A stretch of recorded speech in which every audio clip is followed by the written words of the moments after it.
And joining me now to discuss the United Nations report on the civil war in Sri Lanka is former UN spokesman in Sri Lanka, Gordon Weiss. Gordon Weiss, welcome to the program. Thank you.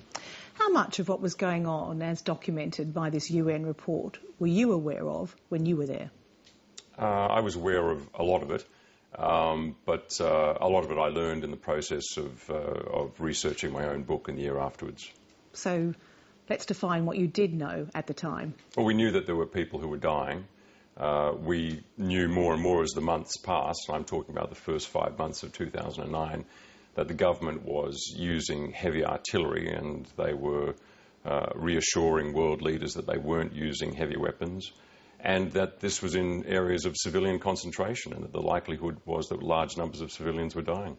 This report criticises the UN for failing to take action, especially by not publicly talking about casualty figures, which the report and the authors say really could have strengthened the call for the protection of civilians. You were the UN spokesman. Why didn't that happen? Yeah, well, I was the UN spokesman and I was making statements about numbers, but there was obviously a decision taken not to use the specific figures that we were gathering. I was also part of that particular cell that's mentioned inside the report, who were trying to calculate casualty figures on a daily basis. But there was a decision taken up the chain not to use those figures. Was that a decision, you believe, that was taken under pressure from the Sri Lankan government? Was it a calculated decision to ensure the UN could stay in the country? I think the broader view was that if the UN used those figures, it would make the UN's position in the country untenable.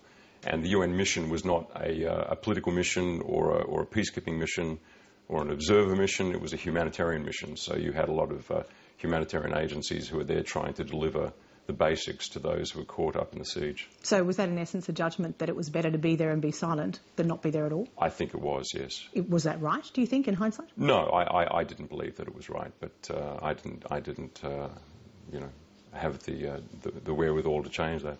In your view, though, clearly the UN could have done more. Yes, but in my view, the UN can always do more. I mean, I don't think the UN is ever in situations where it just gets things right. This was a very, very tough theatre. It was the cutting edge of humanitarian action. It was always going to be tough.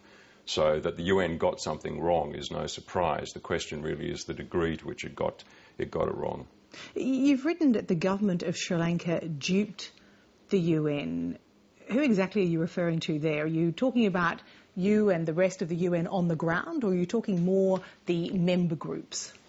I'm talking about member nations and world leaders, as well as specific UN officials who sought assurances from the government of Sri Lanka that they were not using heavy weapons, that they were doing their best to preserve civilian life, and that civilians weren't dying in large numbers. The government had a very good idea of what was going on inside that siege zone, particularly because it had the use of drones. It had uninterrupted control of the airspace there. So it really had an eye over a battlefield that was not very big at all. Towards the end of the war, it was, the size of Central Park in New York City. What was that like, being there with the UN, being the spokesman for the UN, being the person who was in many ways the public face, but at the same time being so constrained in the face of what you clearly already knew was horrific? Well, it was difficult. I've worked in many difficult situations. This was probably the most difficult because it was touch and go throughout these months. So it was deeply unpleasant. Is that why you left? No, I left because I felt that the government had successfully captured the narrative of what happened in this war, and that what was missing was an alternative narrative. And I set about writing this book. It's why I left the UN to come back to Australia and do that for the last year. So who do you blame for what happened? Because this report, I guess, is interesting in that it damns both camps. Yes, I think they're both to blame, and I think that is why it was such a difficult situation. I mean, the Tamil Tigers unquestionably, towards the end, were holding the vast majority of people there against their will. We're talking about 50,000 families who were making survival decisions about where the best place was to go for them and how they could protect their children. On the other hand, the government of Sri Lanka was trying to extract the Tamil Tiger guerrillas from this mass of civilians. I think there were very poor decisions made on both sides. The panel report makes it clear that the majority of the people who died probably died as a result of government shelling, and they're talking about the numbers being in the tens of thousands. And in terms of that government responsibility, would you like to see the President in court? Does it go to the very top? Well, I think that the decisions over the war and the execution of the war come down to a very narrow circle of people that surround the Rajapaksa family.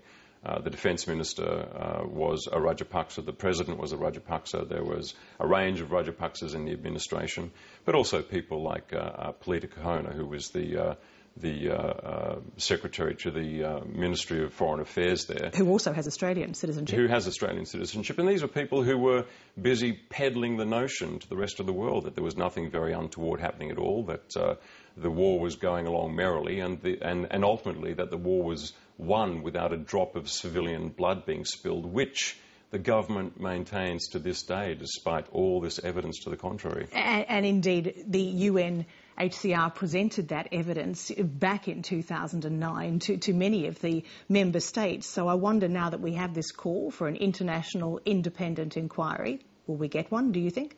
Well, I think the striking thing about this report, and I think it took everyone by surprise, even people who were closely watching this for the last couple of years, is the absolute clarity of the report. It's unambiguous.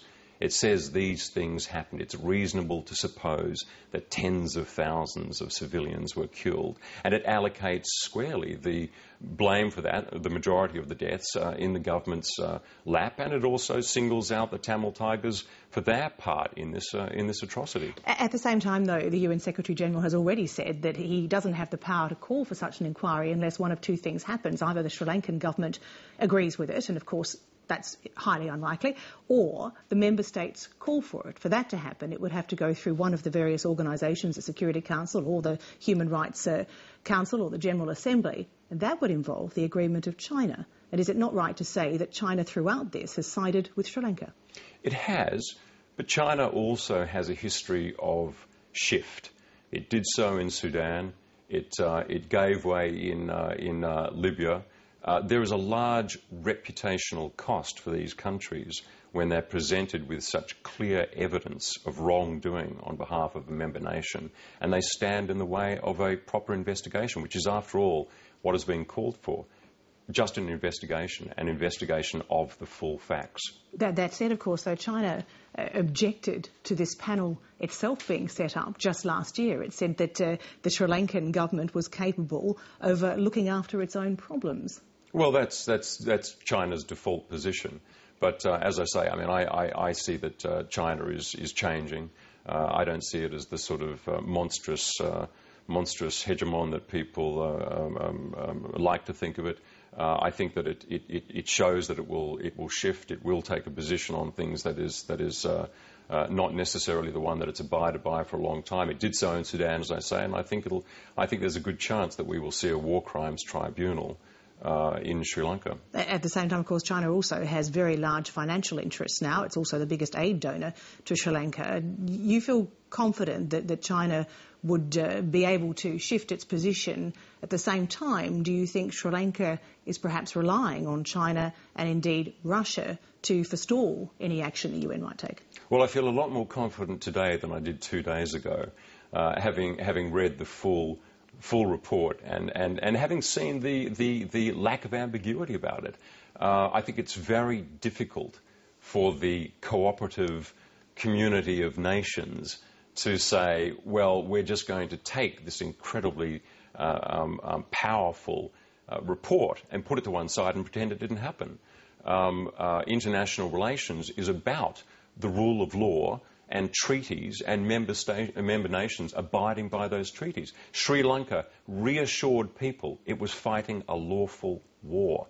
This report says absolutely the contrary. Indeed, you call it Sri Lanka's Srebrenica moment.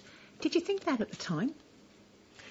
Or did I think it was a Srebrenica moment at the time? In the sense no one was being held to account?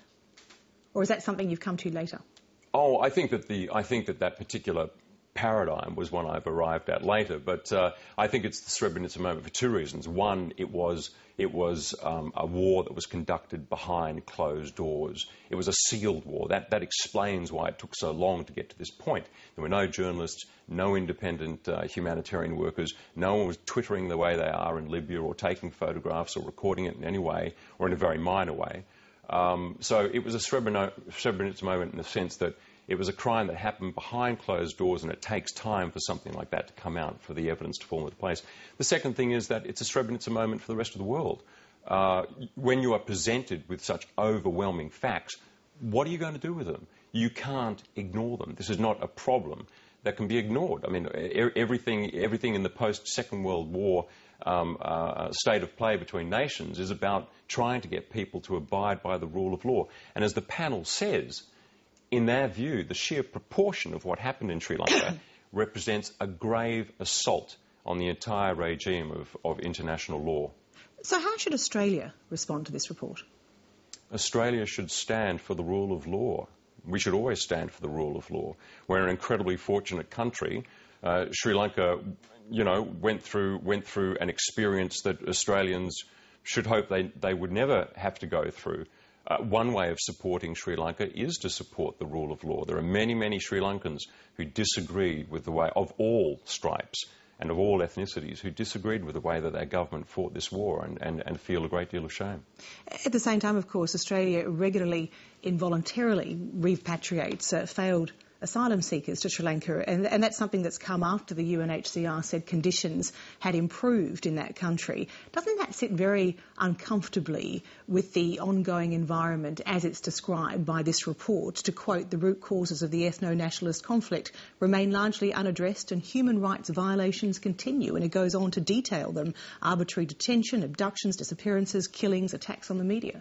Yeah, well, without knowing the precise profile of the people that we do send back there, and I know that it's mixed, it's not just Tamils, it is, for example, Sinhalese Christians, the United Nations High Commission for Refugees says that people still have the grounds to fear persecution in Sri Lanka, and they're, of course, talking about the Tamils, that the system has essentially not changed. And I think that's one of the reasons why we're seeing the report coming out really towards the second anniversary of the end of the war, is because people were waiting to see if there would be any substantive change in Sri Lanka, if there was going to be a move for political reconciliation in Sri Lanka, and people really aren't seeing it. And certainly in the domestic war crimes process that the government has set up, as the panel report points out, it shows very little sign of bearing any real fruit that's going to contribute to the long-term stability and reconciliation in Sri Lanka. Indeed, the Lessons Learnt and Reconciliation Commission, the report dismisses it, also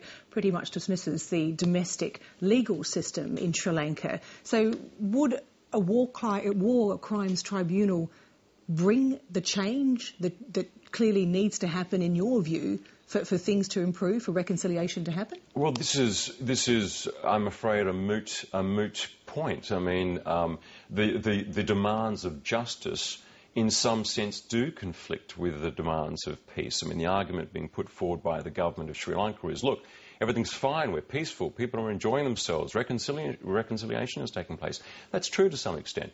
But my argument is, and it's what I regard as a sort of failure of imagination, which was really the problem with much of the approach that was taken to Sri Lanka, was that Sri Lanka has a very long history of state violence committed against all communities.